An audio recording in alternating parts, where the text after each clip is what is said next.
तुइन र काठको पुल बनाउने नेताहरू भन्छन् यो देशी विदेशीले बिगार्यो। भिसा पाउनलाई तिमीहरूको घर धाउनु पर्छ, अरूलाई एजेन्ट भन्छौ। आन्दोलनमा पुरै देश एमाले कङ्ग्रेसको जलाउँछ, कङ्ग्रेसले एमालेको जलाउँछ, दोष आफ्नो बालबच्चालाई दिन्छौ। चियाको टाइममा रगत पिएर अरूलाई लुसिफर भन्छौ, लाज लाग्दैन भनेर भनेका थिए। बालनजीलाई स्ट्याटस लेख्नु त सहिलो छ, तर स्ट्याटस लेखिरहँदा एउटा औँला अरूतिर देखेर त उनीतिर पनि त धेरै औँला होला नि त। काठमाडौँ महानगरपालिकाको 25 अर्ब कहाँ चाहिँ उहाँले सदुपयोग गर्नुभयो त? 25 अर्बमध्ये कुन चाहिँ युवालाई रोजगारीबाट रोक्नुभयो त उहाँले? उहाँले 2500 घर बनाइ भूकम्पको बेला भन्नुभयो। महेश बस्नेतले 2800 भूकम्पको बेला मैले घर बनाएको होइन, मैले चाहिँ त्यो के अरे ऊ खालको एउटा टनेल खालको चाहिँ नि कटेज टाइपको बनाएको थिएँ। त्यो घर अहिले पनि अवशेष छन्, हेर्न सकिन्छ। बालनले कहाँ बनाएको छ देखाउनु पऱ्यो नि त।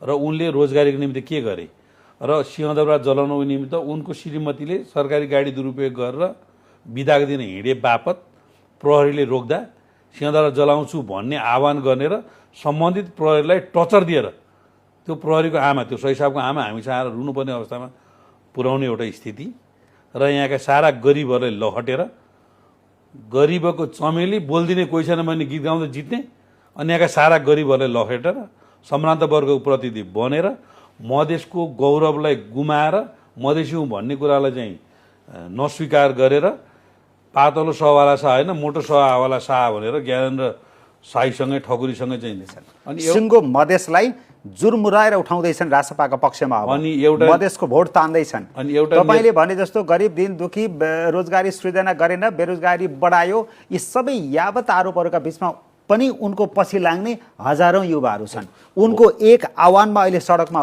उत्रने हजारौं युवाहरू छन्, विद्यार्थीहरू छन्। अझ त्यो जेलजी भाइबहिनीहरू झन् बढी विश्वास गर्छन् बालनजीलाई। हामी बच्चा छँदाखेरि पशुपतिबाट चाहिँ त्यो रुखबाट झऱ्यो भने बाँदर नाक जोगाउन इज्जत जोगाउन गाउँतिर आयो भन्थ्यो र एउटा बाँदर रुख आयो भने टन्न मान्छे हेर्न आउँथ्यो क्या।